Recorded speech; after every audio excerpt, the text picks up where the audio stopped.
अस्सलाम वालेकुम दोस्तों, मैं फिर हाजिर हूँ एक नए वीलॉग के साथ।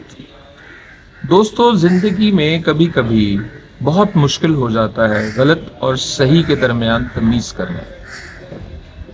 ज़िंदगी में मुझे लगता है, मुझे ऐसा महसूस होता है कि ज़िंदगी में कामयाबी का नाम ही ये है कि जब हम गलत और सही में तमीज़ करना सीख जाते हैं, और उसी वजह से हम फिर दुरुस्त फैसले भी लेते हैं। आज पाकिस्तान और हम सब जिस स्टेज पर खड़े हुए हैं, हम सब इसी कंफ्यूजन का शिकार तो हैं, लेकिन रास्ते भी निकलेंगे। कुछ रास्ते और कुछ तजवीज़ें इस सिलसिले में मेरी भी हैं। शायद किसी की सोच को ये बात तरह दे सके, वो मैं आज के वीलॉग में नहीं, इंशाअल्लाह ताला इसके बाद जो वीलॉग आ रहा है उसमें बयान करूँगा। और मैं बताऊंगा कि जिस सिचुएशन में चाहे कोई ताकतवर है या चाहे कोई कमज़ोर है या चाहे कौम है, जब फंस चुकी है, तो मेरे आइडियाज़ क्या है इस सिचुएशन से निकलने के लिए। फिलहाल आज जो है वो मैं आपको उन दोस्तों से मिलवाऊंगा कि जब मैं फैसला लेते हुए अपनी शूटिंग पर गलत और सही के दरमियान में फंस जाता हूं तो वो मेरी मदद को आते हैं। वो कौन कौन लोग हैं, आइए मेरे साथ आप भी उनसे मिलिए। और एंड पे एक और बात इस ड्रामा सीरियल के सिलसिले में आपसे ज़रूर शेयर करूँ। फैज़ान, आप सेकेंड एडी हो इस प्रोजेक्ट पे। मुझे ये बताइए कि कितने अरसे से आप सेकेंड एडी काम कर रहे हैं? सर मुझे एज अ सेकेंड एडी जो है वो 8 से 9 साल हो गए और 16 साल से मैं इंडस्ट्री में हूँ। मैंने एज एसोसिएट भी प्रोजेक्ट किए हैं, मैंने सेट का काम भी किया है, मैंने स्पॉट का काम भी किया है, ये सारे काम मैं करता हूँ। तो आप ने ये प्रोफेशन क्यों चुना? सर ये प्रोफेशन एक तो क्रिएटिविटी है थोड़ी सी बचपन से, और बाकी रिलेटिव्स जो हैं वो भी इस फील्ड के हैं और बचपन से घर में ये माहौल देख रहे हैं, तो फिर हमने भी यही प्रोफेशन जो है वो चूज़ किया कि इसी में मेहनत करके आगे बढ़ते हैं और क्रिएटिव माइंड जो है उसको और एक्सप्लोजर देते हैं। अच्छा, आपका क्या ख्याल होता है कि ये किस तरह का माइंडसेट होता है जो डायरेक्टर फील्ड को चुनता है? क्योंकि ज़्यादातर लोग तो एक्टर बनना चाहते हैं। जी सर, आपका जो माइंड, जैसे आप क्रिएटिव होते हैं, आप किसी चीज़ को तख्लीक करना चाहते हैं, किसी एक कहानी की आप कह लें, किसी जैसे मुख्तलिफ चीज़ें हो गई, तो वो दिमाग जो है वो डायरेक्शन में आ सकता है। और अगर आप टेक्निकल चीज़ों के हवाले से कहें तो एक डायरेक्टर को अंदर से एक डीओपी भी होना चाहिए, अच्छा एडिटर होना चाहिए दिमागी तौर पे, ताकि डायरेक्शन कट जो है उसका ज़्यादा अच्छा हो, तो वो ज़्यादा जल्दी पिक करते हैं और ज़्यादा जल्दी डायरेक्टर बनते हैं। अच्छा, क्या आप जिस जिस पोजीशन पर काम करते हो सेकंड एडी, तो कभी कभी आपकी सेल्फ रिस्पेक्ट जो है यहाँ पे, वो उसको कोई धचका लगता है? सर बहुत दफ़ा लगता है, उसको बर्दाश्त करना पड़ता है, सब्र करना पड़ता है, क्योंकि आगे बढ़ने के लिए जाहिर सी बात है आपको बर्दाश्त करना पड़ेगा। कुछ जगह पे आउट ऑफ कंट्रोल हो जाता है तो उसको भी थोड़ा सा टैकल करना पड़ता है, लेकिन एक लिमिट में, एक तहजीब में रह के कि हम बदतमीजी में ना करें और ना भी कर दें, तो वो काम का हिस्सा है सर। अच्छा, इस फील्ड की जो सबसे अच्छी चीज़ लगती है क्रिएटिविटी के अलावा आपको, वो कौन सी लगती है? सर उर्दू ज़बान, स्क्रिप्ट के अलावा जो मुझे इसमें सबसे ज़्यादा अच्छी चीज़ लगती है, जैसे डायलॉग्स हो गए, डायलॉग डिलीवरी हो गई, लाइन्स देना हो गया, मुझे जो है वो ये चीज़ें, ये काम ज़्यादा पसंद है। अच्छा, ये बहुत टफ जॉब है, तो फैमिली जो है वो ज़ाहिर बात इसमें आर्स बहुत लगते हैं, तो फैमिली कभी कहती नहीं है कि यार ये कौन सा काम कर रहे हो आप? पहले फैमिली कहती थी ये क्या काम है, क्या काम कर रहे हो, 18 19 20 घंटे। फिर जब आप पैसे रखते हैं उनके हाथ में, हंसी में लालची हो, पैसे रखते हैं तो वो भी समझ जाते हैं कि नहीं नहीं बेटा 24 घंटे का। Thank you.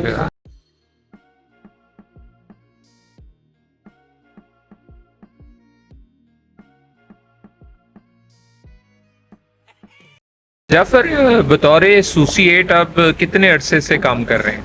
मैं 15 साल से बतौर असिस्टेंट। 15 साल से आप एसोसिएट हैं, तो कैसे सोचा आपने कि आप एसोसिएट बनेंगे?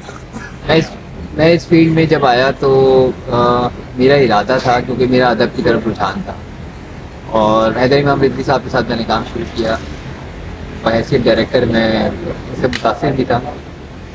मैंने सोचा, और जब उन्होंने कहा कि मुझे असिस्ट करो तो मुझे बड़ी खुशी महसूस, मैंने उनको असिस्ट करना शुरू किया और मैंने सोचा कि मैं भी उनकी तरह का एक डायरेक्टर बन सकूँ, या उनकी तरह नहीं तो कुछ बेहतर काम कर सकूँ और एज डायरेक्टर काम कर सकूँ।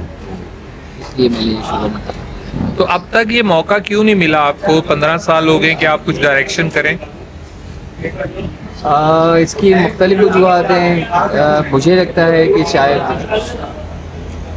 जो काम देने वाले हैं उनमें उनको ये समझ में आता है कि शायद मुझ में सलाहियत नहीं है, जबकि मैं बताते खुद समझता हूँ कि मैं बहुत बासलाहियत शख्स हूँ।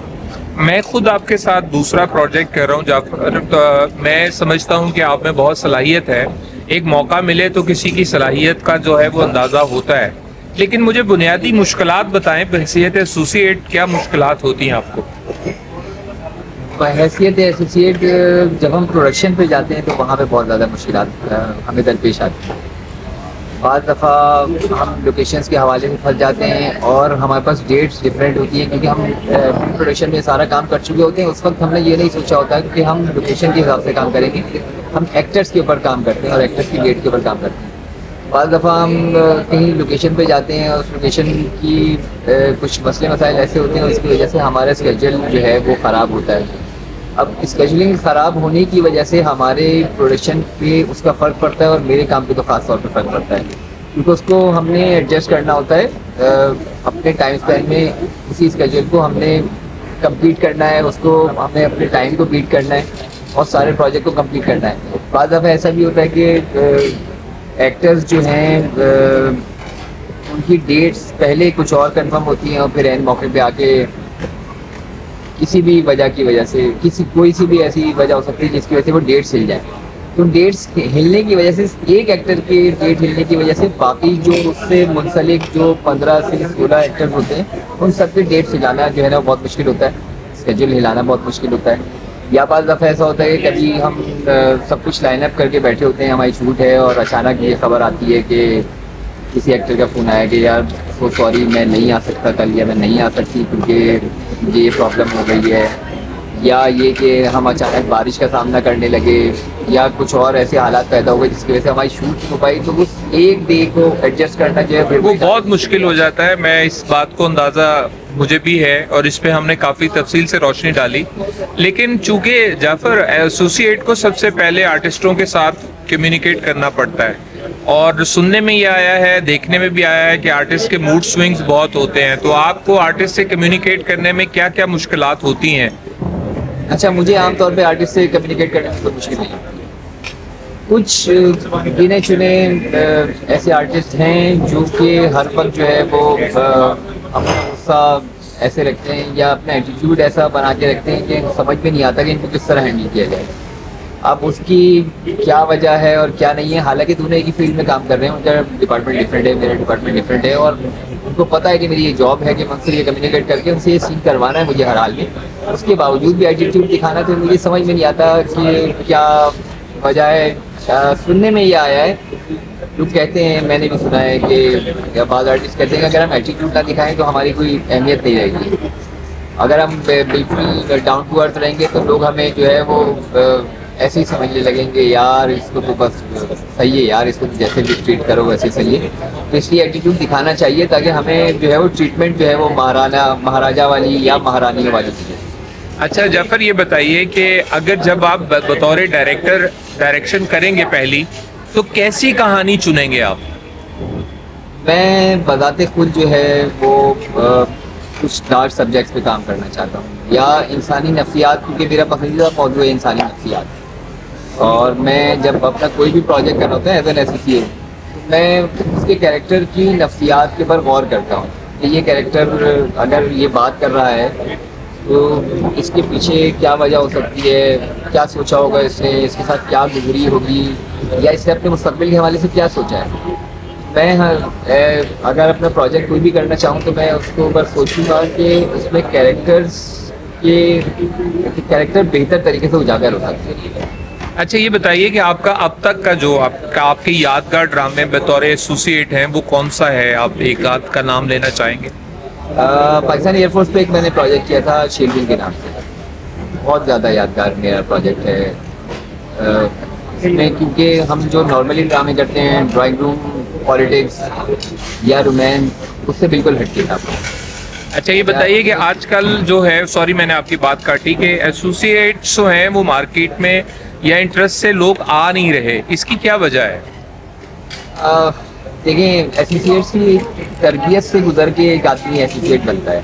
थर्ड एडी जिसका काम से सेट देखना या बॉर्डरूम देखना, सेकेंड एडी पे तरक्की कर जाता है, उसने कंटिन्यूस देखनी है, उसके सेट को चलाना है, उसने लाइन देखनी है, एक्शन कंटिन्यूटीज देखनी है। उसके बाद कहीं एसोसिएट का मरहला आता है कि जब वो उसको स्केजुलिंग भी करनी है और कंटेंट के ऊपर ध्यान देना है कि उसका काम उस वक्त ये होता है एसोसिएट का असल में तो कि वो डायरेक्टर के साथ मॉनिटर में बैठे और उसके साथ वो देख रहा हो कि क्योंकि वो डायरेक्टर का सबऑर्डिनेट होता है कि यार इसमें कहीं पे कुछ ज़रा सी भी गलती ना रह जाए या कोई लाइन गलत ना बोल दे या कोई और चीज़ ना रह जाए। लेकिन कुछ अलमिया ऐसा हो गया है कि अब सेकंड एडीज आते हैं, उनको स्क्रिप्ट समझ में नहीं होती है या उनको कैरेक्टर की समझ में नहीं होती, तो वो आते ही वो ये समझने लगते हैं कि यार अब बस हम 2 प्रोजेक्ट्स करेंगे उसके बाद एसोसिएट बन जाएंगे और अब हम उस सीट का मज़ा लेंगे।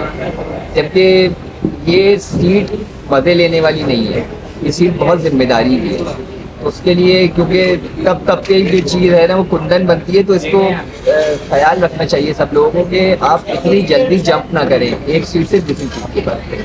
पहले आप एक सीट के ऊपर अपना पूरा वक्त लगाएं, उसका तजुर्बा हासिल करें, उसके एक्सपीरियंस लें और उसको देखेंगे किस तरह काम होता है, फिर उसके बाद आप दूसरी सीट के ऊपर जाएँ और फिर एसोसिएट जो है एज एन एसोसिएट काम करें तो फिर ज़्यादा बेहतर रहेगा। दोस्तों ये था आज का वीलॉग। आज आपने मेरे उन 2 दोस्तों से मुलाकात की जो मेरे गलत और सही फैसलों में क्राइम के मेरे साथी हैं, जो दरअसल मुझे सपोर्ट करते हैं कि मैं कम गलत फैसले लूं और ज़्यादा से ज़्यादा सही फैसले लूं, और उनके अंदर की बातें भी जानी और उनके मसाइल से भी आप वाकिफ़ हुए। लेकिन इससे आपको ये भी अंदाज़ा हुआ होगा कि अगर हमारी ज़िंदगियों में कोई ऐसा बेलॉस और एक्सपीरियंस आती हो तो हमसे गलत फैसले कम सरजद होंगे।